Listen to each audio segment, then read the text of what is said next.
دلوقتي في السفاره. انا عايز افهم انتوا جايين منين بالظبط؟ احنا جايين من نورث كارولاينا. وجايين من واشنطن دي سي نورث كارولاينا عشان 8 ساعات علشان نقول نعم.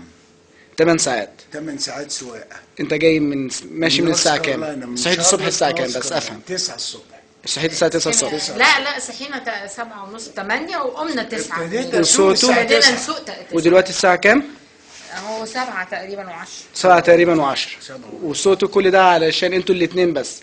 عشان احنا 8 ساعات سواقه لواشنطن دي سي من نورث كارولاينا علشان تصوتوا للدستور. نعم. طب ليه ايه يعني؟ نعم. انت ما في غيرك مليون واحد هيقول نعم. ايه المشكله يعني؟ مصر بلدنا. ده الدستور يمكن بالنسبه للبرلمان نفوتها او الرئاسه، لكن ده دستور بلدنا.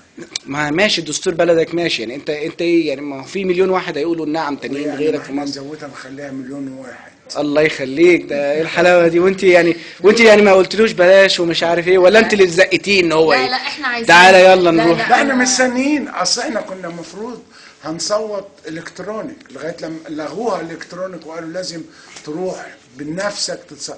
طب والله لا نروح. والله هنعمل ايه؟ وانت استوعتيه؟ طبعا طوعتيه كده. طبعا لازم. وبعدين بلدي بقى نتفسح شويه في واشنطن دي سي ونروح. طيب نتمنى لكم رحله سعيده، ويا رب يا رب. شكرا.